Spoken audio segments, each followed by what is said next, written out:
आज या कोरेगाव या ठिकाणी सर्व आमच्या संबंधित पदाधिकारी कार्यकर्त्यांची आढावा बैठक झाली आणि या आढावा बैठकीमध्ये महाराष्ट्र राज्याचे उपमुख्यमंत्री आणि आमच्या शिवसेना पक्षाचे मुख्य नेते आदरणीय एकनाथजी शिंदेसाहेब यांचा 20 तारखेला सातारा दौरा आहे।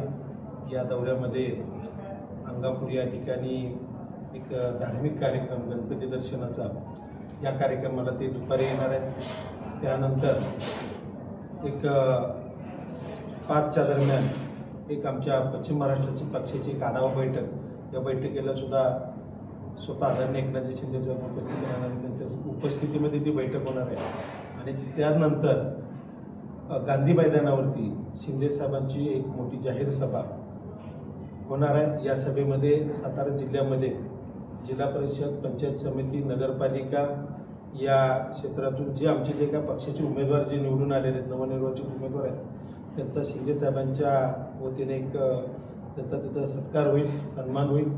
त्यानंतर सर्व जिल्ह्याच्या वतीनं शिंदेसाहेबांचा एक सत्कार त्या ठिकाणी होईल आणि त्यानंतर शिंदेसाहेबांची एक जाहीर मोठी सभा होईल।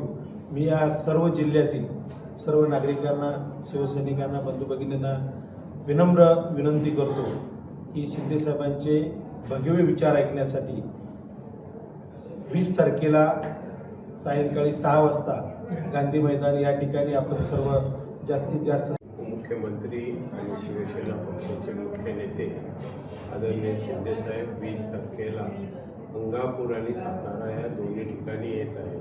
त्या दृष्टिकोनातून शिवसेनेच्या सर्व विभागवाईज लोकांशी चर्चा करण्यासाठी या ठिकाणी आम्ही आलेलो। ही सभा, शिंदेसाहेबांची सभा, ही संघटनात्मक दृष्ट्या पश्चिम महाराष्ट्राबरोबरच सातारा जिल्हा अतिशय सक्षम करण्याची भूमिका त्यांची आहे। आणि एकंदरीत कणसे साहेब बऱ्याच दिवसापासून फिरत आहेत, मी 2-3 दिवसापासून बघतोय एक नागरिकांचा कल या ठिकाणी राजकारणामध्ये शिंदेसाहेबांच्याकडे बघण्याचा, भविष्यातलं दमदार नेतृत्व म्हणून त्यांच्याकडे कल दिसतोय। आणि त्या दृष्टिकोनातून बऱ्याच लोकांनी या संघटनेमध्ये काम करून या संघटना मजबूत करण्यासंबंधीची चर्चा चालू आहे। अतिशय चांगल्या प्रकारचा त्या दिवशीचा 20 तारखेचा जो कार्यक्रम असेल, जी मंडळी प्रवेश करणार आहे, राजाभाऊ आहेतच, अजून काही मंडळी आहेत, 20 तारखेला निश्चित प्रकारे आपल्याला त्या दिवशी समजेल। पण शिंदेसाहेबांच्याकडं एक नेतृत्व म्हणून बघण्याचा जो दृष्टिकोन या विभागातील पश्चिम महाराष्ट्रातील, त्याच दृष्टिकोनातून सातारा जिल्ह्यामध्ये एक वेगळ्या प्रकारचा कल बघायला मिळतो, ते आपल्याला डावलता येणार नाही।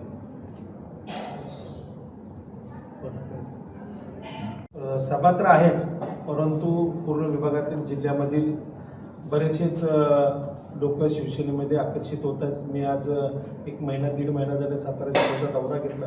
प्रत्येक विभाग वाईज, तालुका वाईज, जिल्हा परिषद, पंचायत समिती, गण वाईज बैठका घेतल्या आणि आढावा घेत असताना असं निदर्शनास आलं की सातारा जिल्ह्यातून अतिशय मोठ्या प्रमाणामध्ये शिंदेसाहेबांच्या वरती प्रेम करणारा वर्ग अतिशय मोठ्या प्रमाणामध्ये आहे।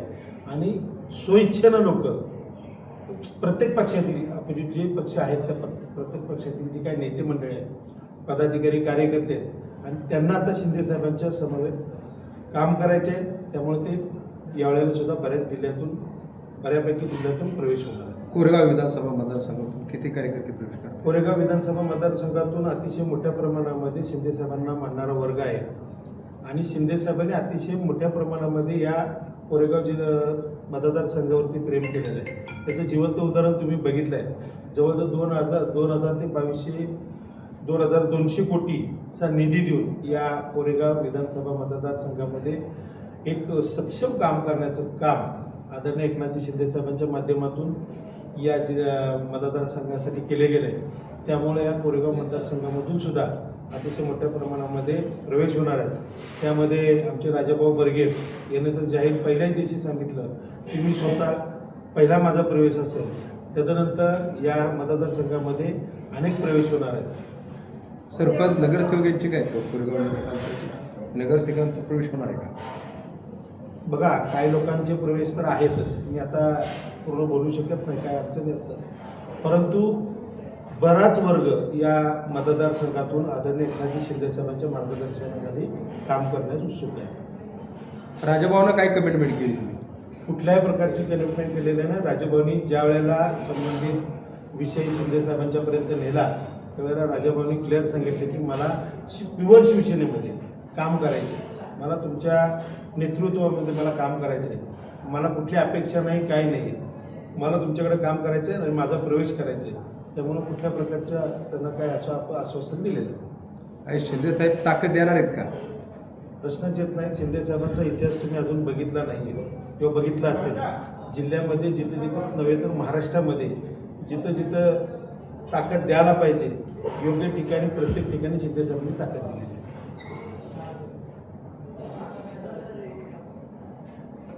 शिंदे साहेब ताकद देणार का?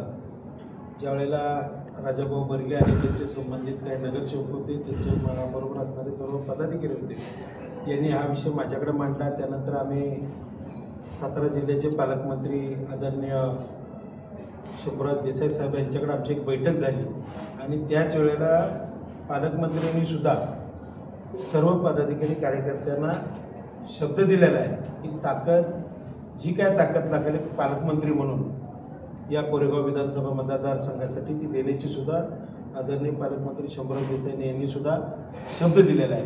त्याचप्रमाणे शिंदे साहेबांनी सुद्धा ज्यावेळेला भेट झाली त्यावेळेलाही सांगितलेलं आहे की जिथं गाव तिथं शाखा, या पद्धतीनं शिवसेना रुजली पाहिजे, गावागावात आपला शिवसैनिक तयार झाला पाहिजे असं त्यांना आदेश बी दिलेले आहेत आणि जी काय ताकद लागेल विकास कामासाठी ती सर्व ताकद देण्याचा शब्द आदरणीय एकनाथजी शिंदे साहेबांनी दिलेला आहे.